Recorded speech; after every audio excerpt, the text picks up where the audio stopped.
بسم اللہ الرحمن الرحیم۔ السلام علیکم ورحمۃ اللہ وبرکاتہ۔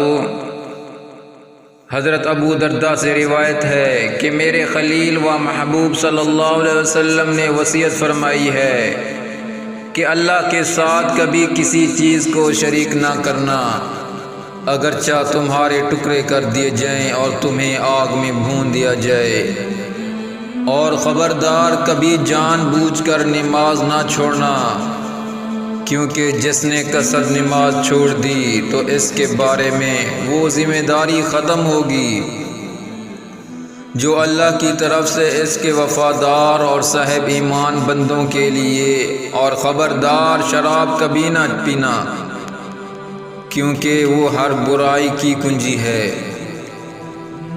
حضرت ابو ہریرہ نبی صلی اللہ علیہ وسلم سے روایت کرتے ہیں، آپ صلی اللہ علیہ وسلم نے فرمایا کہ 7 آدمی ایسے ہیں جن پر اللہ تعالیٰ اپنی رحمت کا سایہ ڈالتا ہے۔ ان میں سے ایک شخص وہ ہے جو اللہ تعالیٰ کا ذکر کرے تو اس کی آنکھوں سے آنسو جاری ہو جائیں۔ حضور صلی اللہ علیہ وسلم نے فرمایا، جب تم میں سے کوئی جوتا پہنے تو دائنے پاؤں سے شروع کرے، اور جب نکالے تو بائیں سے شروع کرے۔ ہونا یوں چاہیے کہ دائنا پاؤں میں پہلا ہو اور نکالنے میں آخری۔ سیدنا ابو ہریرہ رضی اللہ عنہ سے روایت ہے کہ رسول اللہ صلی اللہ علیہ وسلم نے فرمایا، سب سے برا نام جس پر روز قیامت اللہ تعالیٰ کے ہاں شرمندگی ہوگی، یہ ہے کہ آدمی اپنے آپ کو شہنشاہ کہلوائے۔ حضرت علی رضی اللہ عنہ سے روایت ہے، وہ بیان کرتے ہیں، انہوں نے رسول اللہ صلی اللہ علیہ وسلم سے سنا، آپ صلی اللہ علیہ وسلم سود کھانے والے، کھلانے والے، تحریر کرنے والے اور صدقہ نہ دینے والے پر لعنت کی۔ نیز آپ صلی اللہ علیہ وسلم نوحے گیری سے منع فرماتے تھے۔ حضور صلی اللہ علیہ وسلم نے فرمایا، اگر تم کو جنت پسند ہے تو اپنے بھائی کے لیے وہی پسند کرو جو اپنے لیے پسند کرتے ہو۔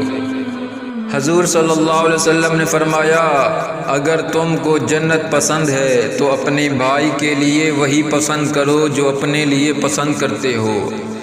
رسول اللہ صلی اللہ علیہ وسلم نے فرمایا کہ ہر گناہ میں سے جتنا چاہے اور جب چاہے اللہ تعالیٰ معاف کر دیتا ہے، لیکن ماں باپ کی نافرمانی کے گناہ کو مواخذہ دنیا ہی سے شروع ہو جاتا ہے، اسے معاف نہیں کیا جاتا۔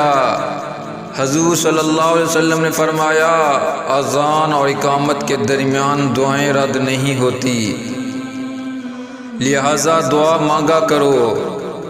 حضرت انس رضی اللہ عنہ سے روایت ہے کہ ایک دن رسول کریم صلی اللہ علیہ وسلم ابو بکر، حضرت عمر اور حضرت عثمان رضی اللہ عنہ کے ساتھ مدینے کے مشہور پہاڑ احد پر چڑھے، تو وہ خوشی کے مارنے ہلنے لگا، تو حضرت محمد صلی اللہ علیہ وسلم نے اپنا پیر اس پر مارا اور فرمایا، ارے احد تھم جا، تیرے اوپر ایک نبی ہے، ایک صدیق ہے اور 2 شہید ہیں۔ مزید ایسی ویڈیو حاصل کرنے کے لیے ہمارے یوٹیوب چینل زینت الاسلام کو سبسکرائب کریں۔ جزاکم اللہ خیرا۔